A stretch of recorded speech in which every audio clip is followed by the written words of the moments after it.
कृष्णाय वासुदेवाय हरये परमात्मने प्रणतः क्लेशनाशाय गोविंदाय नमो नमः। हरे कृष्णा। ओम नमः शिवाय। संगीता धर्म सागर चैनल परिवार में आप सभी भक्तों का दिल से स्वागत है। भगवान श्री हरि विष्णु और माता लक्ष्मी का आशीर्वाद आप सभी भक्तों पर सदा सर्वदा बना रहे। भगवान आपकी सभी मनोकामनाओं को पूर्ण करें। हे प्रिय भक्तों, आज हम ज्येष्ठ मास महात्म्य के 10वें अध्याय का रसपान करेंगे। तो आइए कथा का शुभारंभ एक बहुत ही सुंदर कथा से करते हैं। एक राजा बड़ा धर्मात्मा, न्यायकारी और परमेश्वर का भक्त था। उसने ठाकुर जी का मंदिर बनवाया और एक ब्राह्मण को उसका पुजारी नियुक्त किया। वह ब्राह्मण बड़ा सदाचारी, धर्मात्मा और संतोषी था। वह राजा से कभी कोई याचना नहीं करता था और राजा भी उसके स्वभाव पर बहुत खुश था। उसे राजा के मंदिर में पूजा करते हुए 20 वर्ष हो गए थे। उसने कभी भी राजा से किसी प्रकार का कोई प्रश्न नहीं किया। हे प्रिय भक्तों, राजा के यहाँ एक लड़का पैदा हुआ। राजा ने उसे पढ़ा लिखा कर विद्वान बनाया और बड़ा होने पर उसकी शादी एक सुंदर राजकन्या के साथ करवा दी। शादी करके जिस दिन राजकन्या को अपने राजमहल में लाए, उस रात्रि में राजकुमारी को नींद नहीं आई। वह इधर उधर घूमने लगी। जब अपने पति के पलंग के पास आई तो वह क्या देखती है कि हीरे जवाहरात जड़ी मुट्ठे वाली एक तलवार पड़ी है।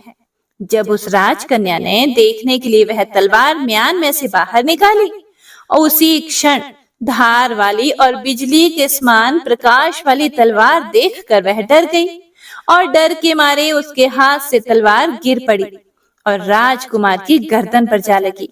राजकुमार का सिर कट गया और वह उसी समय मर गया। राजकन्या पति के मरने का बहुत शोक करने लगी।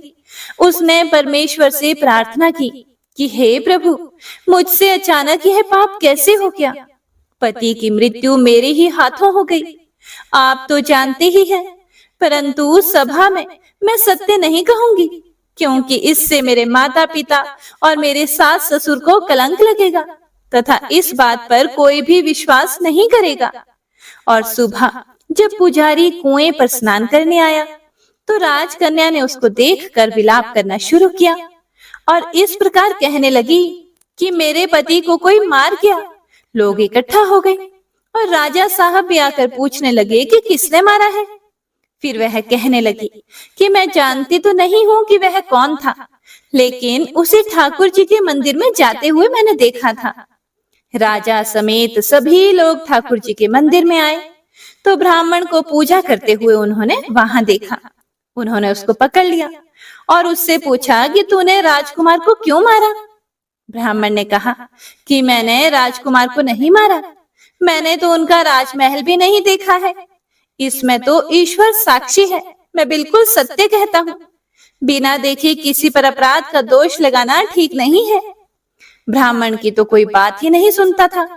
कोई कुछ कहता था तो कोई कुछ कहता था। राजा के दिल में बार बार विचार आता था कि यह ब्राह्मण निर्दोष है, लेकिन बहुतों के कहने पर राजा ने ब्राह्मण से कहा कि मैं तुम्हें प्राण दंड तो नहीं देता, लेकिन जिस हाथ से तुमने मेरे पुत्र को तलवार से मारा है, तेरा वही हाथ काटने का मैं आदेश देता हूँ। हे प्रिय भक्तों, ऐसा कहकर राजा ने उसका हाथ कटवा दिया। हे प्रिय भक्तों, इस पर भी ब्राह्मण बड़ा दुखी हुआ और राजा को अधर्मी जानकर उस देश को वह ब्राह्मण वहां से छोड़कर चला गया। वहां वह खोज करने लगा कि कोई विद्वान ज्योतिषी मिले तो बिना किसी अपराध के हाथ कटने का कारण उससे पूछो। किसी ने उसे बताया कि काशी में एक विद्वान ज्योतिषी रहते हैं। जब वह उनके घर पर पहुंचा तब ज्योतिषी जी कहीं बाहर गए हुए थे। उसने उनकी धर्मपत्नी से पूछा कि हे माता जी, आपके पति ज्योतिषी जी महाराज कहाँ गए हैं। तब उस स्त्री ने अपने मुख से अयोग्य, असहनीय दुर्वचन कहे, जिनको सुनकर वह ब्राह्मण हैरान हो गया और मन ही मन वह कहने लगा कि मैं तो अपना हाथ कटने का कारण पूछने आया था, लेकिन अब इनका ही हाल पहले पूछूंगा। इतने में ज्योतिषी महाराज भी वहां आ गए। घर में प्रवेश करते ही ब्राह्मणी ने अनेक दुर्वचन कहकर उनका तिरस्कार किया, लेकिन ज्योतिषी जी चुप रहे और अपनी पत्नी को उन्होंने कुछ भी नहीं कहा। उसके बाद वे अपनी गद्दी पर आ बैठे। ब्राह्मण को देखकर ज्योतिषी ने उनसे कहा कि कहिए ब्राह्मण देवता, आपका यहाँ कैसे आना हुआ? फिर ब्राह्मण बोला कि आया तो था अपने बारे में पूछने के लिए, लेकिन पहले आप अपना हाल बताइए कि आपकी पत्नी अपनी जुबान से आपका इतना तिरस्कार क्यों करती है, जो किसी से भी नहीं सहा जाता और आप सहन कर लेते हैं। इसका क्या कारण है? यह सुनकर वह ज्योतिषी जी बोले कि यह मेरी पत्नी नहीं, मेरा कर्म है। दुनिया में जिसको भी देखते हो, अर्थात भाई, पुत्र, शिष्य, गुरु, पिता, संबंधी, जो कुछ भी है, सब आपका कर्म ही है। यह पत्नी नहीं, मेरा किया हुआ कर्म ही है, और यह भोगे बिना कटेगा नहीं। अपना किया हुआ जो भी कुछ शुभ अशुभ कर्म है, वह अवश्य ही भोगना ही पड़ता है। बिना भोगे तो सैकड़ों करोड़ों कल्पों के गुजरने पर भी कर्म नहीं टल सकता। इसीलिए हे ब्राह्मण देवता, मैं अपने कर्म अब खुशी से भोग रहा हूँ और अपनी पत्नी की ताड़ना भी नहीं करता, ताकि आगे इस कर्म का फल ना भोगना पड़े। हे प्रिय भक्तों, यह सुनकर ब्राह्मण देवता ने पूछा कि हे महाराज, आपने ऐसा कौन सा कर्म किया था जो आपको यह फल मिला? फिर ज्योतिषी महाराज बोले कि सुनिए ब्राह्मण देवता, पूर्व जन्म में मैं कौवा था और मेरी पत्नी गधी थी। इसकी पीठ पर फोड़ा था। फोड़े की पीड़ा से यह बड़ी दुखी थी और कमजोर भी हो गई थी।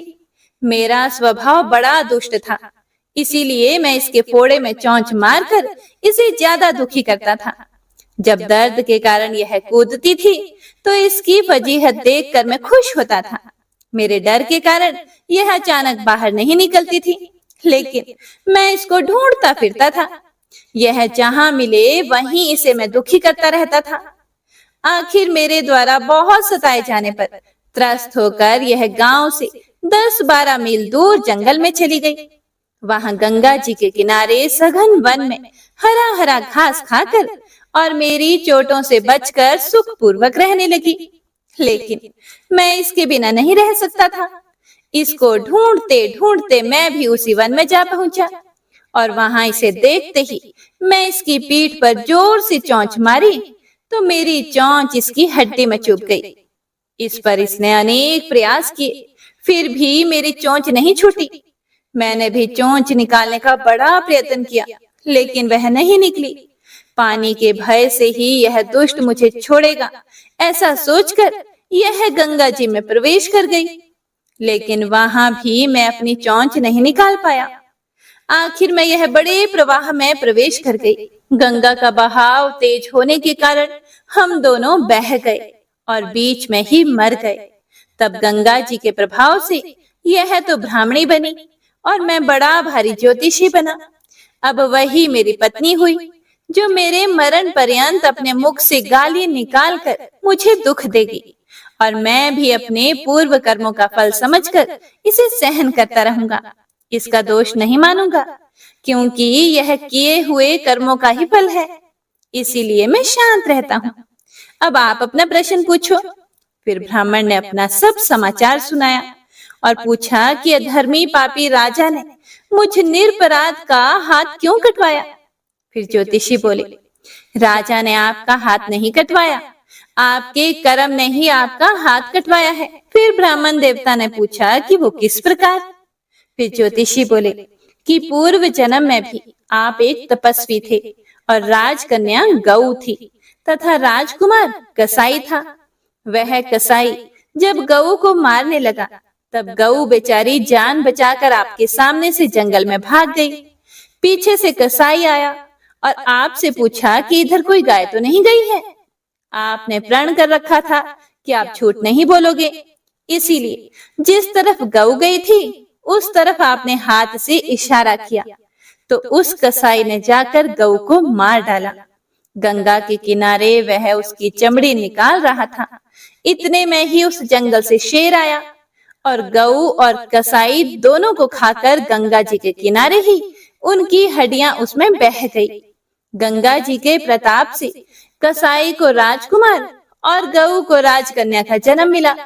एवं पूर्व जन्म के किए हुए उस कर्म ने एक रात्रि के लिए उन दोनों को इकट्ठा किया, क्योंकि कसाई ने गऊ को हंसिए से मारा था। इसी कारण राजकन्या के हाथों अनायास ही तलवार गिरने से राजकुमार का सिर कट गया और वह मर गया। इस तरह अपना फल देकर कर्म निवृत्त हो गया। तुमने जो हाथ का इशारा रूप कर्म किया था, उस पाप कर्म ने तुम्हारा हाथ कटवा दिया है। इसमें तुम्हारा ही दोष है, किसी दूसरे का दोष नहीं है।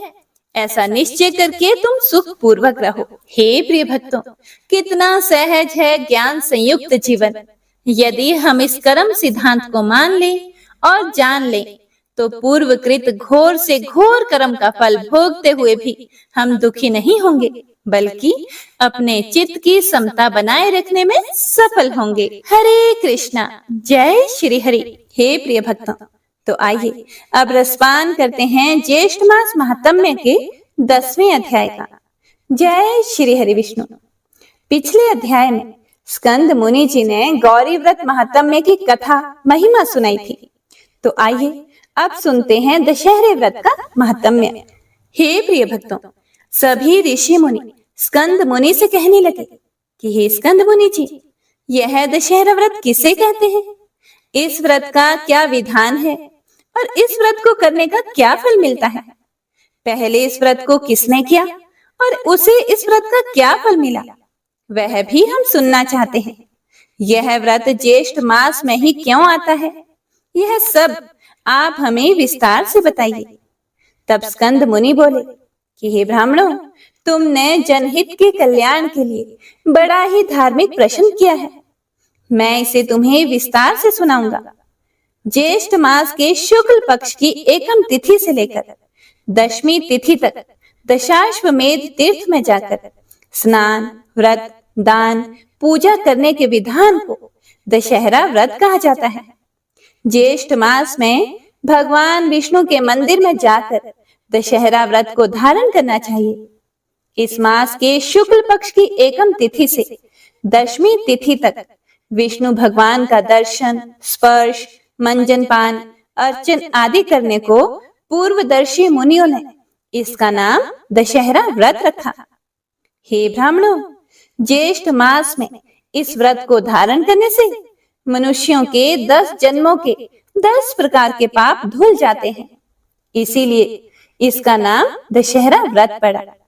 ज्येष्ठ मास की शुक्ल पक्ष की दशमी तिथि को गंगा जी में स्नान, जप, तप, तर्पण, पूजा पाठ करने का अक्षय फल मिलता है। हे प्रिय भक्तों, स्कंद मुनि आगे बोले कि ज्येष्ठ मास शुक्ल पक्ष की दशमी तिथि बुधवार, हस्त नक्षत्र, गौरकर्ण, आनंद योग, व्यतिपात योग, कन्या राशि के चंद्रमा और वृष राशि के सूर्य उदय होने पर स्नान, दान, पूजन, तर्पण, ब्राह्मण भोज, गौदान करके मनुष्य अपने 10 जीवन के 10 प्रकार के पापों से मुक्त हो सकता है। वह मनुष्य इस जीवन के समस्त सुखों को भोग कर मरने के बाद विष्णु लोक को ही जाता है, इसमें कोई भी संदेह नहीं। हे ब्राह्मणों, कायिक, वाचिक व मानसिक तीनों प्रकार के पाप धुल जाते हैं, जिनमें दूसरों का धन चुराना, शास्त्र विध हिंसा करना, पराई स्त्री का भोग करना, यह कायिक कर्म है। कटु वचन बोलना, दूसरे के हृदय को ठेस पहुंचाना, झूठ बोलना, मंदिर के दान को खुद के कार्य में उपभोग करना, यह वाचिक कर्म कहलाते हैं। दूसरों की बुराई में रुचि लेना, कीर्तन आदि में लड़ाई झगड़ा करना, लोक व परलोक की निंदा करना, यह मानसिक कर्म है। स्कंद मुनि आगे बोले कि हे ऋषि मुनियों, ज्येष्ठ मास की शुक्ल पक्ष की दशमी तिथि के दिन गंगा जी में स्नान करके गंगा मैया की स्तुति और पूजा करें और बोलें, श्री शिवा को नमस्कार है, हे शांता, हे नारायणी, आपको नमस्कार है। 10 विध पापों को नाश करने वाली हे गंगा मैया, मैं आपको नमस्कार करती हूँ। फिर 10 देवताओं के नामों की स्तुति करें।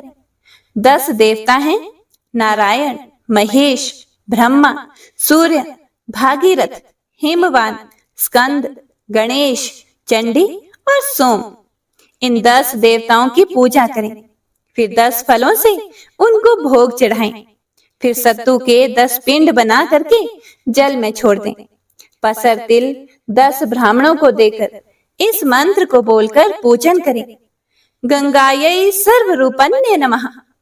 फिर 10 गुड़ के पिंड दें और फिर अपनी सामर्थ्य अनुसार स्वर्ण, चांदी या किसी अन्य धातु का मत्स्य, कच्छप, मंडूक, शीशुमार बना करके पूजन करें और गंगा जी में छोड़ दें। फिर 10 ब्राह्मणों को 10 सेर तिल, जौ, चावल, दूध देने वाली गाय बछड़ा सहित दान जरूर करें और सभी 10 ब्राह्मणों को दशमी तिथि के दिन स्वादिष्ट भोजन कराएं। इससे 10 जन्मों के अर्जित 10 प्रकार के पापों का नाश हो जाता है। हे ब्राह्मणों, इसमें कोई भी संदेह नहीं है। दशमी के दिन दशाश्वमेध लिंग के दर्शन करने मात्र से ही मनुष्य के 10 जन्म के अर्जित पाप धुल जाते हैं। इसमें भी कोई दो राहे नहीं है। यह दशहरा व्रत 10 योगा नाम से प्रसिद्ध हुआ। हे प्रिय भक्तों, स्कंद मुनि आगे बोले कि हे ऋषि मुनियों, जैसे आकाश में नक्षत्र गणों के साथ चंद्रमा शोभा देता है, वैसे ही ज्येष्ठ मास में यह दशहरा व्रत शोभित होता है। स्कंद मुनि आगे बोले कि हे ऋषि मुनियों, इस संबंध में मैं तुम्हें एक पौराणिक कथा सुनाता हूँ। तुम ध्यान पूर्वक सुनो। एक बार सतयुग में एक प्रतापी राजा था। उस राजा के एक परम सुंदरी गुणवती रानी थी। दोनों राजा रानी हर साल ज्येष्ठ मास में दशहरा व्रत को धारण करते थे और पूरे ज्येष्ठ मास में गंगा स्नान, दान, पूजा, तर्पण आदि किया करते थे। उस राजा के भाग्य में औलाद सुख नहीं लिखा हुआ था, लेकिन उसके और उसकी रानी के द्वारा 3 साल तक लगातार ज्येष्ठ मास में दशहरा व्रत धारण करने से उसे गंगा मैया ने औलाद का सुख प्रदान किया। तब राजा रानी औलाद पाकर बड़े खुश हुए। जब राजा का पुत्र बड़ा हुआ तो वह गलत संगत में पड़ गया। झूठ बोलना, शराब पीना, वैश्यवृत्ति करना इत्यादि कामों में लग गया। राजा रानी ने अपने राजकुमार पुत्र को बहुत समझाया, लेकिन सब व्यर्थ रहा। तब एक दिन गंगा मैया ने राजा को स्वप्न में दर्शन देकर कहा कि हे राजन, तुम अपने पुत्र से ज्येष्ठ मास में दशहरा व्रत धारण करवाओ, सब ठीक हो जाएगा। तब सुबह राजा ने अपनी रानी को स्वप्न वाली बात बताई। तब राजा रानी ने ज्येष्ठ मास में अपने पुत्र को गंगा तट पर ले जाकर गंगा स्नान करवाया और ज्येष्ठ मास के शुक्ल पक्ष की एकम से लेकर दशमी तिथि तक दशहरा व्रत धारण करवाया, जिससे राजकुमार को सद्बुद्धि प्राप्त हुई, जिससे राजकुमार का हृदय परिवर्तन हो गया और वह भी अपने माता पिता के पद चिन्हों पर चलने लगा। तब राजा रानी ने अपने पुत्र का धूमधाम से विवाह करवाया और कुछ सालों के बाद राजा ने अपने पुत्र को उत्तराधिकारी बनाया और स्वयं अपनी रानी के साथ वन में जाकर कठोर तपस्या करने लगा। इस तरह इस जीवन के समस्त सुखों को भोग कर वह राजा रानी दोनों वैकुंठ को सुख प्राप्त हुए। इति श्री ज्येष्ठ मास महात्म्य शुक्ल दशमी दशहरा महात्म्य वर्णन 10th अध्याय संपूर्ण। जय श्री हरि विष्णु। हे प्रिय भक्तों, याद रखिए, कलयुग केवल नाम आधारा, सिर्फ नाम जप करके भक्ति, प्रेम, मुक्ति, शक्ति सब पाया जा सकता है। इसीलिए प्रेम से, मन से, भाव से हर सांस के साथ जाप करते रहो। हरे कृष्ण कृष्ण कृष्ण हरे हरे, हरे राम राम राम हरे हरे। हे प्रिय भक्तों, तो आइए भक्त और भगवान की अद्भुत भक्ति की कथा का रसपान करते हैं। माना जाता है कि जो अनन्य भाव से श्री कृष्ण की भक्ति करते हैं, भगवान उनके कार्य स्वयं संवारते हैं। एक संत जी थे, वह श्री कृष्ण के परम भक्त थे। श्री कृष्ण की मानसिक पूजा किया करते थे। उन्होंने श्री कृष्ण के साथ पिता पुत्र जैसा संबंध बनाया था कि श्री कृष्ण मेरे बालक हैं और वह है उनके पिता। वह हर रोज कान्हा को उठाते, भोजन कराते, गोद में खिलाते, अपना पूरा वात्सल्य श्री कृष्ण पर उड़ेल देते। कभी कहते कान्हा मेरी दाढ़ी नोच रहा है और कभी कान्हा को पकड़ने उसके पीछे पीछे भागते। कृष्ण भक्ति में पूरा संसार भूल गए थे। हर समय कृष्ण भक्ति में ही रमे रहते थे। एक बार संत जी शिष्यों से कहने लगे कि मैं कभी भी गंगा स्नान करने नहीं गया। शिष्य कहते कि गुरुजी आप काशी चले जाओ। लेकिन संत जी श्री कृष्ण के वात्सल्य भाव में इतने रमे हुए थे कि उन्हें लगता था कि श्री कृष्ण कह रहे हैं कि मैं अभी छोटा हूँ, बाबा अभी आप मत जाओ। समय के साथ साथ संत जी और बूढ़े हो गए, लेकिन उनका कन्हैया वही 7-8 साल का बालक ही रहा। उनका वात्सल्य अभी भी कान्हा के बाल रूप में ही था। हे प्रिय भक्तों, फिर एक समय संत जी कृष्ण चिंतन में ही स्वर्ग सिधार गए। शिष्य उन्हें शमशान ले जाने के लिए तैयारी करने लगे। इतने में ही एक 7-8 साल का सुंदर बालक गंगा जल का घड़ा लिए हुए आया और कहने लगा कि मैं इनका मानस पुत्र हूँ, इनका अंतिम संस्कार मैं ही करूंगा। और कहने लगा कि इनकी गंगा स्नान करने की बड़ी इच्छा थी, इसीलिए मैं उनकी इच्छा जरूर पूर्ण करूंगा।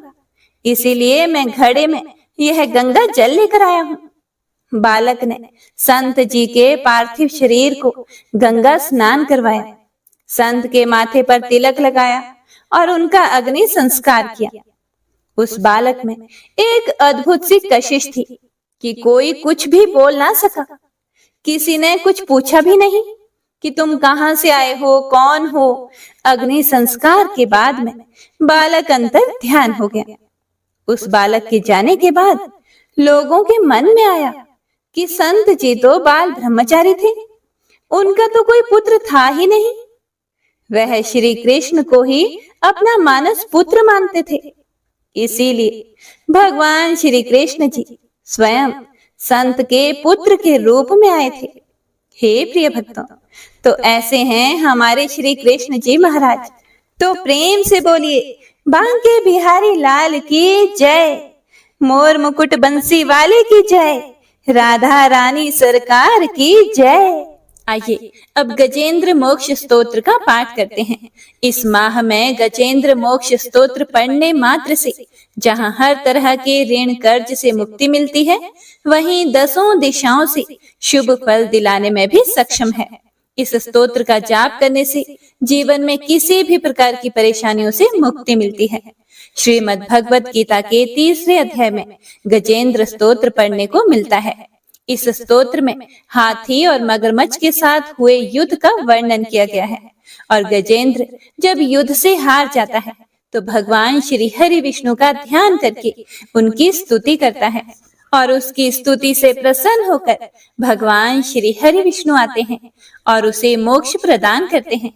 और हे प्रिय भक्तों, इस पाठ को करते समय अगर हम अपने मन में यह भावना रखें कि हे श्री हरि विष्णु, हे मेरे प्रभु, जिस प्रकार से आपने गजेंद्र को परेशानी से बाहर निकाला, उसी प्रकार से हमें भी हमारी परेशानियों से बाहर निकालिए, तो यकीन मानिए निश्चित ही भगवान श्री हरि विष्णु हमारी मदद स्वयं करते हैं।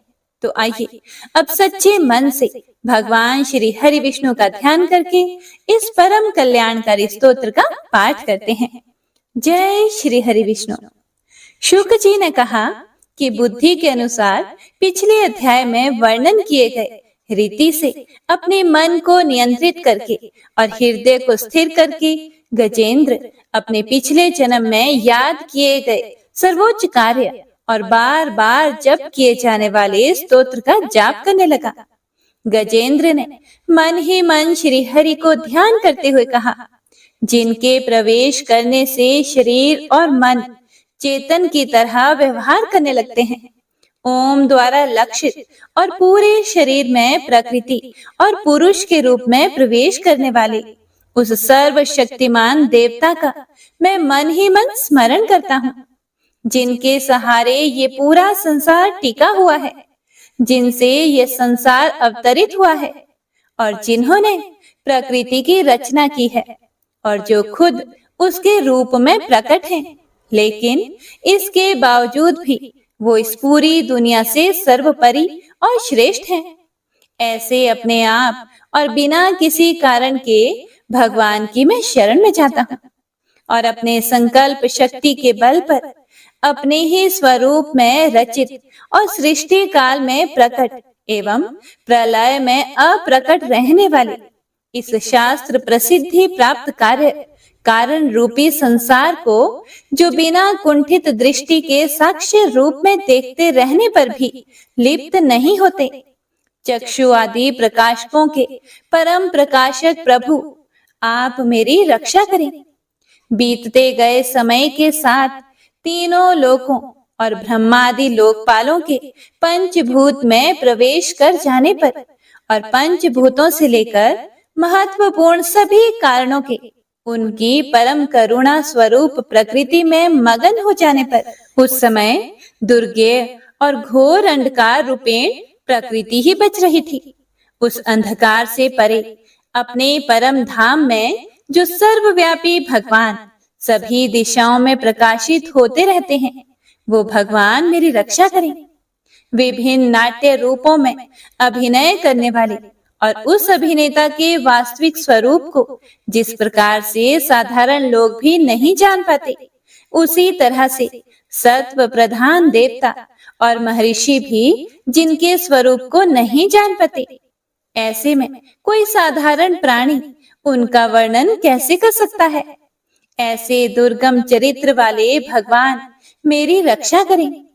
अनेकों शक्ति से मुक्त सभी प्राणियों को आत्म बुद्धि प्रदान करने वाले, सबके बिना कारण हित और अतिशय साधु स्वभाव ऋषि मुनिजन, जिनके परम स्वरूप को देखने की इच्छा के साथ वन में रहकर अखंड ब्रह्मचर्य तमाम अलौकिक व्रतों को नियमों के अनुसार पालन करते हैं, ऐसे प्रभु ही मेरी गति है।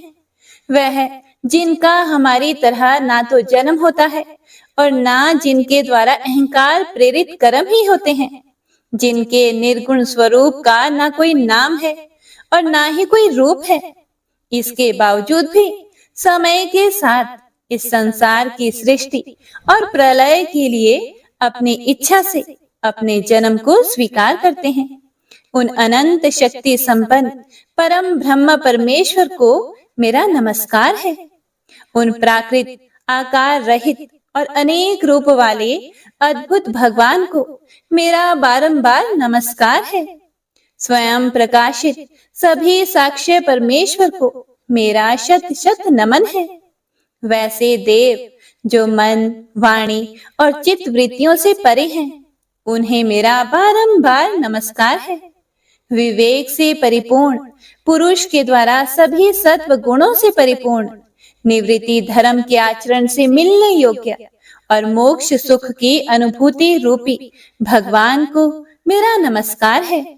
सत्व गुणों को स्वीकार करके शांत, रजोगुण को स्वीकार करके घोर और तमोगुण को अपनाकर मूढ़ से प्रतीत होने वाले भेद रहित अतएव सदा संभाव से स्थित ज्ञान धन प्रभु को मेरा नमस्कार है।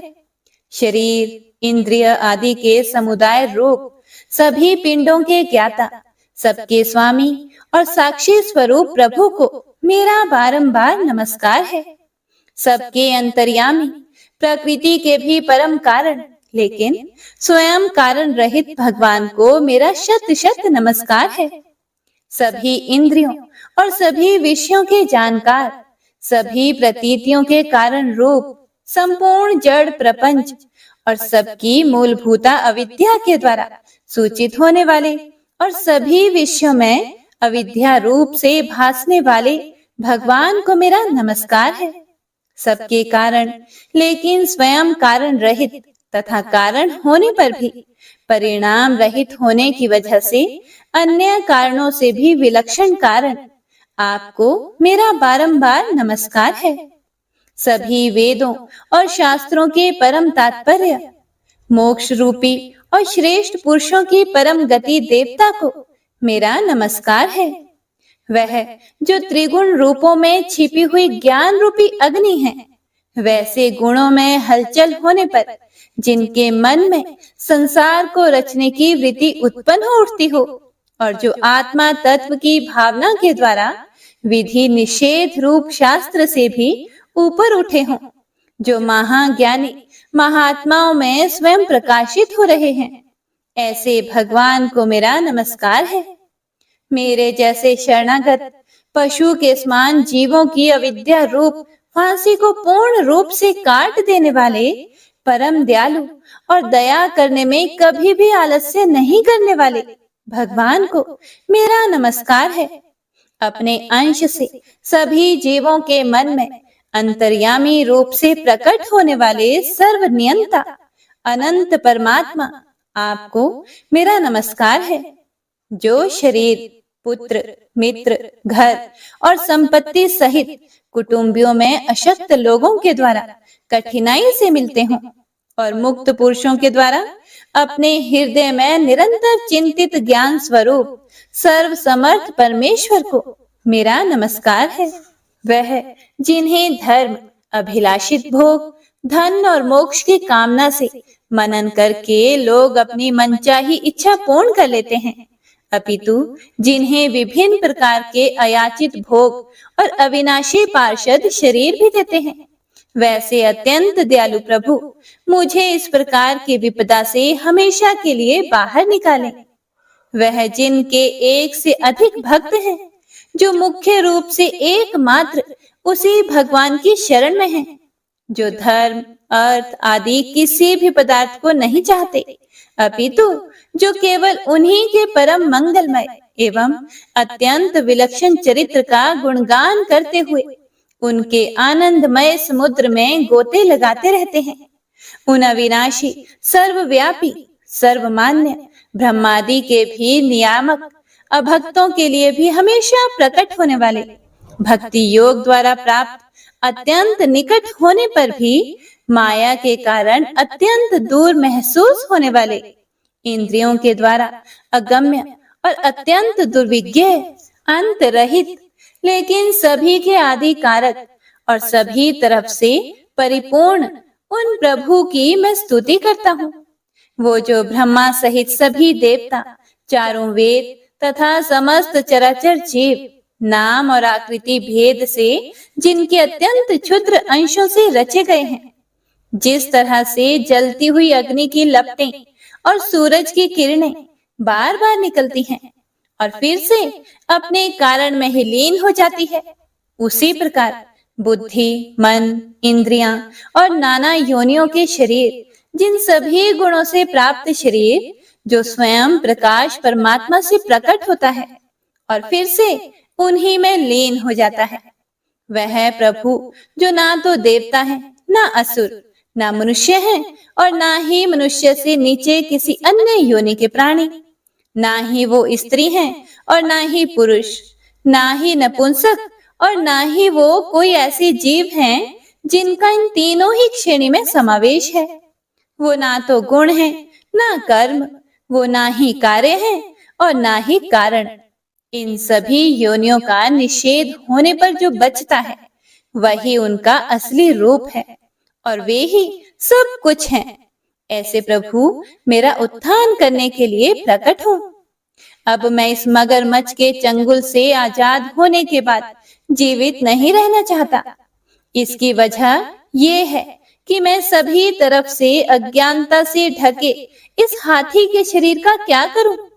मैं आत्मा के प्रकाश से ढक देने वाले अज्ञानता से युक्त इस हाथी के शरीर से मुक्त होना चाहता हूँ, जिसका काल क्रम से अपने नाश नहीं होता, बल्कि ईश्वर की दया और ज्ञान से उदय हो पाता है। इस प्रकार से मोक्ष के लिए लालायित संसार के रचयिता स्वयं संसार के रूप में प्रकट, लेकिन संसार से परे, संसार में एक खिलौने की भांति खेलने वाले, संसार में आत्म रूप से व्याप्त, अजन्मा, सर्वव्यापी, एवं प्रापत्य वस्तुओं में सर्वश्रेष्ठ श्री हरि का केवल स्मरण करता हूँ और उनकी शरण में जाता हूँ, जिन्होंने भगवत भक्ति रूपी योग के द्वारा कर्मों को जला डाला है, जिन्हें समस्त योगी ऋषि अपने योग के द्वारा अपने शुद्ध हृदय में प्रकट देखते हैं। उन योगेश्वर भगवान को मेरा नमस्कार है। वह जिनके त्रिगुणे शक्तियों का राग, रूप, वेग और असह्य है, जो सभी इंद्रियों के विषय रूप में मौजूद है। वह जिनकी इंद्रियां समस्त विषयों में ही बसी रहती है। ऐसे लोगों को जिनको मार्ग मिलना भी संभव नहीं है, वैसे शरणागत एवं अपार शक्तिशाली वाले भगवान, आपको मेरा बारंबार नमस्कार है। जिनकी अविद्या नाम के शक्ति के कार्य रूप अहंकार से ढके हुए हैं, वह जिनके रूप को जीव समझ नहीं पाते हैं, ऐसे अपार महिमा वाले भगवान की मैं शरण लेता हूँ। हे प्रिय भक्तों, श्री सुखदेव जी कहते हैं कि वह जिसने पूर्व प्रकार से भगवान के भेद रहित सभी निराकार रूप का वर्णन किया था, उस गजराज के करीब जब ब्रह्मा आदि अन्य कोई भी देवता नहीं आए, जो अपने विभिन्न प्रकार के विशेष विग्रहों को ही अपना रूप मानते हैं, ऐसे में साक्षात विष्णु जी, जो सभी के आत्मा होने के कारण सभी देवताओं के रूप हैं, तब वह वहां पर प्रकट हुए। गजराज को इस प्रकार से दुखी देखकर और उसके पढ़े गए स्तुति को सुनकर चक्रधारी प्रभु इच्छानुसार वेग वाले गरुड़ की पीठ पर सवार होकर सभी देवों के साथ उस स्थान पर पहुंचे जहां वह गज था। गज अर्थात हाथी था। सरोवर के अंदर महाबलशाली मगरमच्छ द्वारा जकड़े और दुखी उस हाथी ने आसमान में गरुड़ की पीठ पर बैठे और हाथों में चक्र लिए भगवान श्री हरि विष्णु को आते हुए जब देखा, तो वह अपनी सूंड में पहले से ही उनकी पूजा के लिए रखे कमल के फूल को श्री हरि पर बरसाते हुए कहने लगा, सर्व पूज्य भगवान श्री हरि नारायण, आपको मेरा प्रणाम है। सर्व पूज्य भगवान श्री हरि, आपको मेरा नमस्कार है। लाचार हाथी को पीड़ित देखकर श्री हरि विष्णु गरुड़ से नीचे उतरकर सरोवर में उतर आए और वह दया से प्रेरित होकर ग्राह सहित उस गज को तुरंत ही सरोवर से बाहर निकाल आए और देवताओं के देखते ही देखते अपने चक्र से मगरमच्छ के गर्दन को काट दिया और हाथी को उस पीड़ा से बाहर निकाल लिया। तो इसी के साथ गजेंद्र मोक्ष स्तोत्र संपूर्ण हुआ। तो सभी एक बार प्रेम से बोलिए, भगवान श्री हरि विष्णु की जय। बंशी शोभित कर मधुर नील जलद तन श्याम, अरुण अधर जनु बिंब फल नयन कमल अभिराम, पूर्ण इंद्र अरविंद मुख पीतांबर शुभ साज, जय मन मोहन मदन छवि कृष्ण चंद्र महाराज।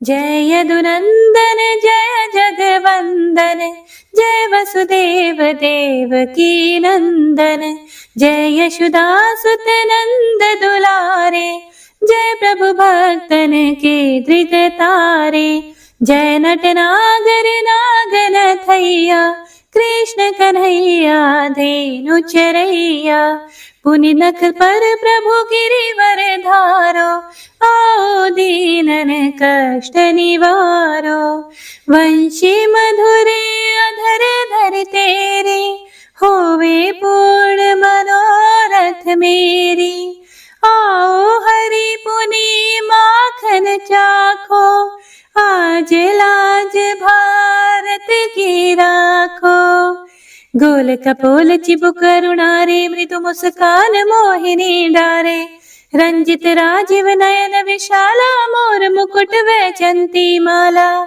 कुंडल श्रवण पीत पटाछे, कटि किंकणी काछन काछे, नील जलज सुंदर तनु सोहे, छवि लखि सुर नर मुनि मन मोहे, मस्तक तिलक अलक घुंघराले, आओ कृष्ण बांसुरी वाले। करी पय पान पूत नहीं तार्यो, अका बका का गासुर मार्यो। मधुवन जलत अग्नि जब ज्वाला, भय शीतल लखित नंद लाला। सुरपति जब ब्रज चढ़े और साई, मोसर धार वारी वर्षाई। लगत लगत ब्रज चहन बहायो, गोवर्धन नख धारी बचायो। लखी यशोदा मन ब्रह्म अधिकाई, मुख मह 14 भुवन दिखाई। दुष्ट कंस अति उधम मचायो, कोटि कमल जब फूल मंगायो। नाथी काली यही तब तुम लीन है, चरण चिन्ह दई निर्भय कीन है।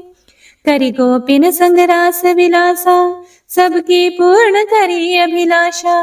केतिक महासुर संहार्यो, कंस ही केस पकड़ी दई मार्यो। मात पिता की बंदी छुड़ाई, उग्रसेन कहा राज दिलाई। मही से मृतक चाहो सुतलायो, मातु देव की शोक मिटायो। भौमासुर मुरे दैत्य सहारी, लाए 68 सहस कुमारी। दई भी नहीं तृण चीर सहारा, जरा सिंधु राक्षस का हमारा। असुर बकासुर आदिक मार्यो, भक्तन के तब कष्ट निवार्यो। दीन सुदामा के दुख टार्यो, तंदुल 3 मूठ मुख डार्यो। प्रेम के साग विदुर घर मांगे, दुर्योधन के मेवा त्यागे। लखी प्रेम की महिमा भारी, ऐसे श्याम दीन हितकारी। भारत के पारथ रथ हाके, लिए चक्र करे नहीं बलता के। निज गीता के ज्ञान सुनाए, भक्तन हृदय सुधा वर्षाए। मीरा थी ऐसी मतवाली, विष पी गई बजा कर ताली। राणा भेजा सांप पिटारी, शालिग्राम बने बनवारी। निज माया तुम विधि दिखायो, उरते संशय सकल मिटायो। तब शत निंदा करि तत्काला, जीवन मुक्त भयो शिशुपाला। जब ही द्रौपदी तीर लगाई, दीनानाथ लाज अब जाई। तुरत ही वसन बने नंदलाला, बढ़े चीर भई अरि मोह काला। असनाथ के नाथ कन्हैया, डूबत भंवर बचावत नैया। सुंदर दास आसुर धारी, दया दृष्टि कीजे बनवारी। नाथ सकल मम कुमति निवारो, क्षमहु बेगी अपराध हमारो। खोलो पट अब दर्शन दीजिए, बोलो कृष्ण कन्हैया की जय। बोलो कृष्ण कन्हैया की जय। बोलो कृष्ण कन्हैया की जय। यह 40वां कृष्ण का पाठ करे उरधारी, अष्ट सिद्धि नवनिधि फल, लहे पदारथ चारी। जय श्री कृष्ण।